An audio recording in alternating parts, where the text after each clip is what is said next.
So Jeff and I visited community groups a few weeks ago, and one of the questions I got, which was unrelated to community groups, was, when is Deuteronomy going to be over? It was clarified quickly, I will say, person goes unnamed, that no, we love Deuteronomy, more Deuteronomy. So I don't know what your experience of Deuteronomy has been like. I will say, for me, it has been probably one of the most challenging books that we've done, but also perhaps one of the most rewarding that we've had together, since I've been here at least. And whether it's good news or bad news to you, this is our last Sunday in the Deuteronomy series. Since January, if you've been with us, we have been looking at this section of Deuteronomy in chapters 12 through 26, considering these instructions that again and again have pointed us in the way of love. We said early on in January that these instructions, they are not obscure. This is not an ancient code of do's and don'ts that's functionally irrelevant in the modern world. This is instruction that is meant to teach us the way of love. First, the way of loving God, what it actually means and what it actually looks like to love God, to know Him, to worship Him, to rejoice in Him, to trust Him. But then also what it looks like to love other people. We've considered these instructions, and I hope, like me, you have found yourselves at times just mesmerized by the specificity and the thoughtfulness of what it looks like to actually love other people, as we have considered things like politics and our relationship to the poor and the vulnerable, as we've thought about sex and money and economics and even this creation, this world. This morning, I want us to consider how Deuteronomy and its vision points us to Jesus, especially as, we're coming into Holy Week, and we're coming to this time in the church year where we are going to think about the Son of God who came to suffer and die for us and for our salvation.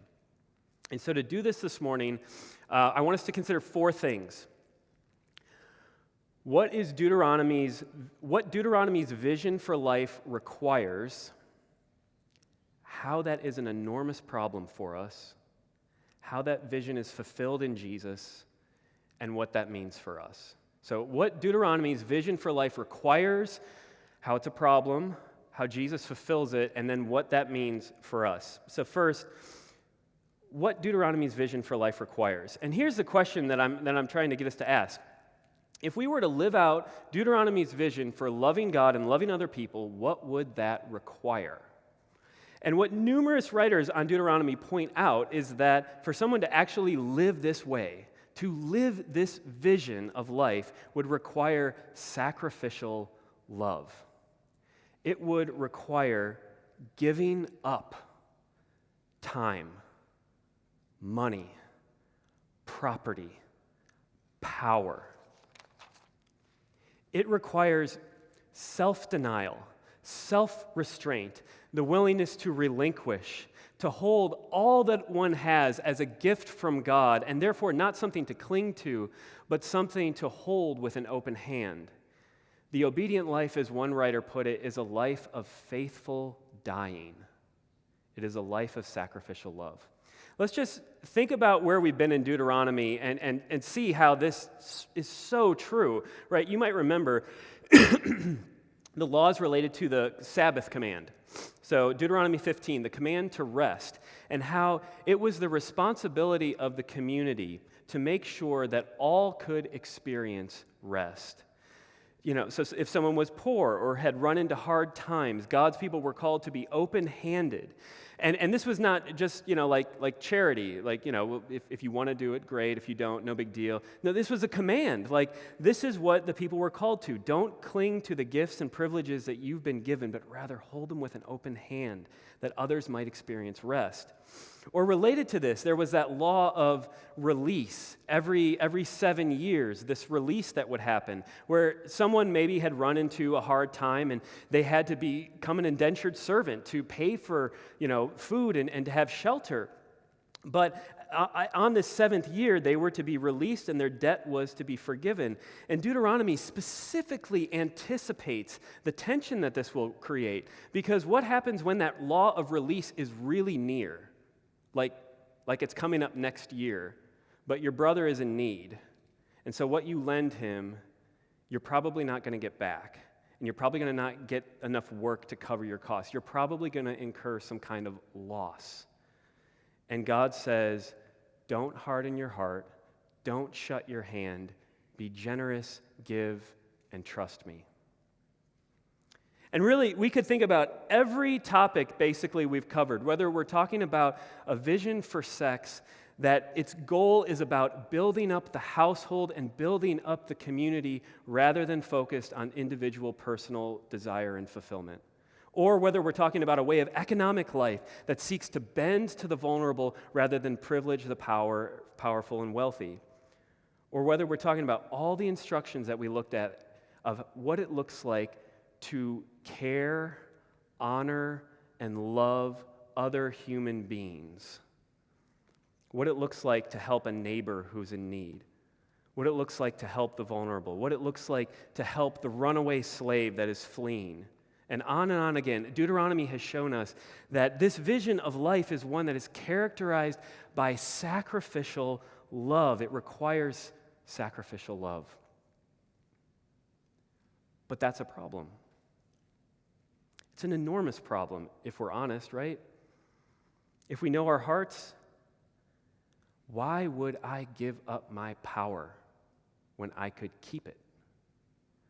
Why would I give up my land, my time, my money, my energy? Why would I do that when I could hold on to it and use it to further enhance my life? Why would I do that? And Israel ultimately fails to keep this vision of life. As the story of the Old Testament goes on, eventually God's prophets come, and they come almost as like covenant prosecuting lawyers coming to Israel and saying, you have failed God. You have broken covenant. You have failed to live sacrificial love in your communities and in the wider society. You failed to love the poor and the vulnerable and your neighbor. You failed to do justice. The wealthy and the powerful have kept hold of what they had, and the poor and the vulnerable and those in need have gone without. And this problem is evident in Paul's day as well, as he's writing to Philippians. So, transition a little bit to Philippians 2 here. One scholar suggests that the background behind what Paul says in this passage about Jesus, particularly verses 5 and following, is a well-known Greco-Roman custom called speeches of praise. So those in high status in Rome competed in these things called honors races. Sounds kind of cool, honors races, speeches of praise. They would recall the various important roles and prestigious public offices that an individual held. And sometimes these would be like inscribed on a building or somewhere where everyone could see, like, this is what this person has done. And this practice in Rome was then kind of like copied throughout the empire, especially in cities that were very influenced by Rome and its empire, Philippi being one of those, a very important colony city. And it kind of created this trickle-down effect where not only the elites in Rome, but everyone throughout the empire competed in their local towns for honor and status. And it worked out down the pecking order of society into local trade associations as well as religious groups. In other words, there was a whole culture and vision of life that communicated life is about ascent. It's about going up. It's about getting more honor and more status and using whatever you have to keep climbing higher. And this obviously isn't just like a first century problem or an Israelite problem. This is a human problem. And this human problem goes all the way back to the beginning in Genesis 3 when Adam sought to be like God. He wanted to ascend. He wanted power and authority and autonomy. He wanted to ascend. He wanted to be like God in all the ways that he was not meant to be like God. And he did this by reaching out his hand and grasping after the fruit. And ever since, humanity has been doing the same. This is why we want more power and control and security, but why that's always a moving target. It's never attainable. In a sense, the more you get, the more you realize you can lose. And so it's just a little further down. We want to be like God in all the wrong ways. Power, control, security, so that we don't have to rely and trust upon God. This is also why we overschedule, why we overwork, why we try to do more and more, because we don't want limits. We want to be everywhere, do everything, and just keep speeding up life. We want to be omnipresent, omnicompetent. We want to be like God in all the ways that we were never meant to be.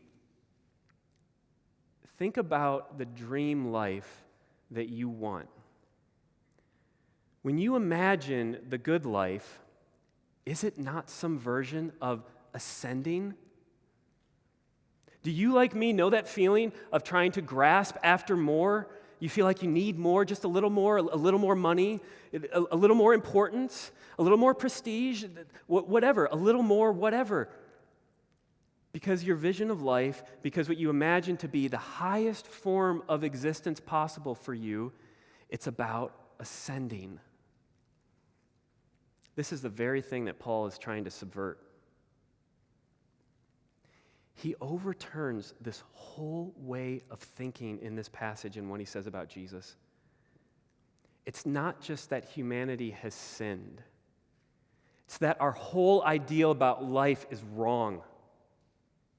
Our whole impulse of what we think we want and what we need and the good life is wrong. What we think the highest form of existence for us is wrong. It doesn't matter if we like and agree with what Deuteronomy says.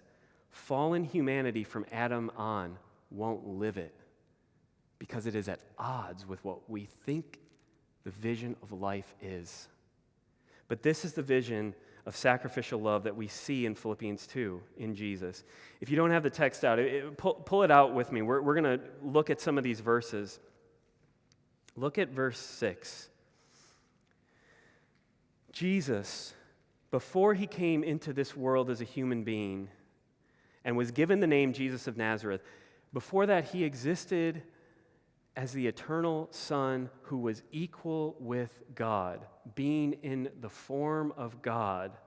The Son would have shared in all of the glory, all of the privileges, all of the honor, the high status of being equal with God. But it was precisely this that he didn't cling to, that he didn't grasp onto, that he didn't use for his own advantage. Rather, verse 7, he emptied himself.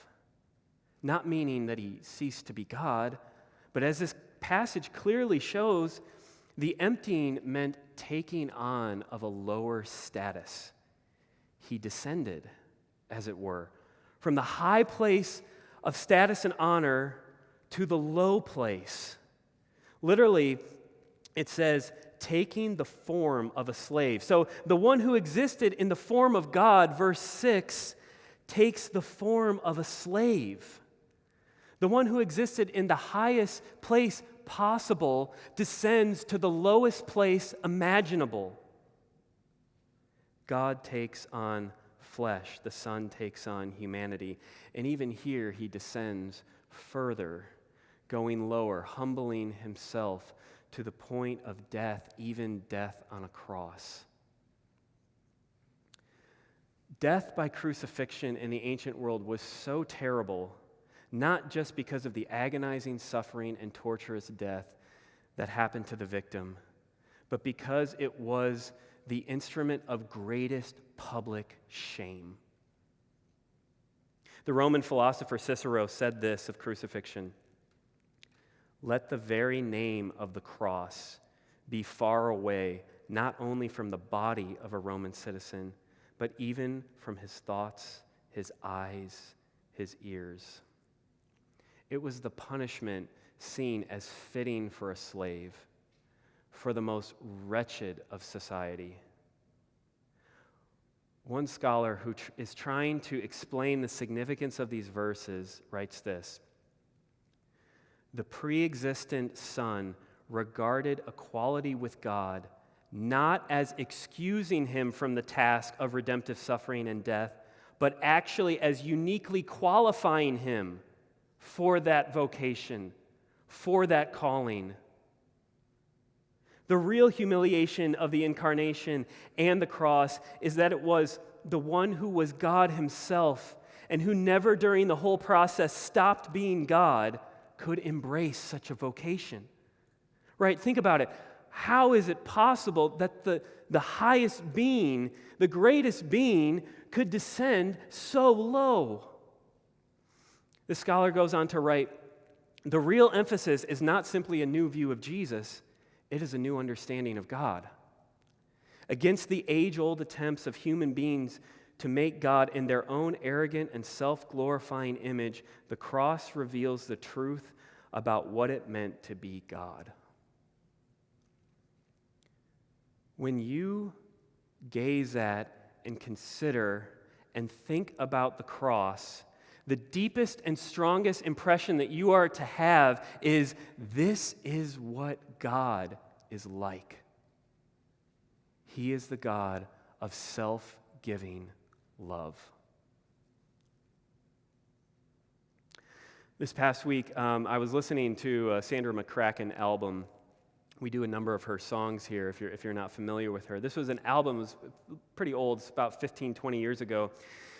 And in it, she tells a story about where she grew up in Missouri. The story is about these two boys, these brothers, who lived in one of the communities down by the Mississippi River. This was during a time where there had been some real historic and just terrible flooding on the Mississippi, and these two brothers went out to play, as they often did, down by the riverbank, playing down by the sand.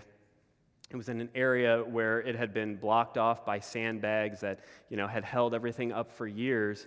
But on this particular day, the levee weakened, broke, and these boys found themselves in quicksand and starting to sink. The sand that had held them up was now liquefying, and they were going down into it. When they didn't come home, the parents and eventually rescue workers went out to look for them.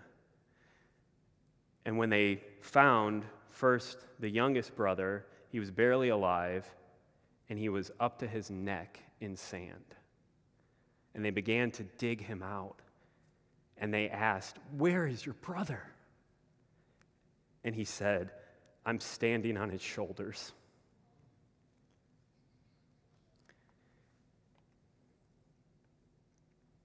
As they were being swallowed, the older brother, in that moment, had the impulse to descend. He chose to sink, to get beneath, to support his brother with his dying body,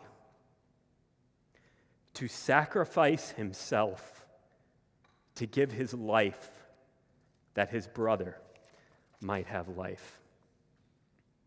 Philippians 2 says that impulse of self-giving love is at the heart of God. This is what God has done in Jesus Christ. He has descended. He has got beneath us. He has bore our sins in his body. He has gotten beneath us that he might lift us up and give us life. And the logic of what follows in verses 9 through 11 of this passage is that God the Father, in essence, says, yes, this is it.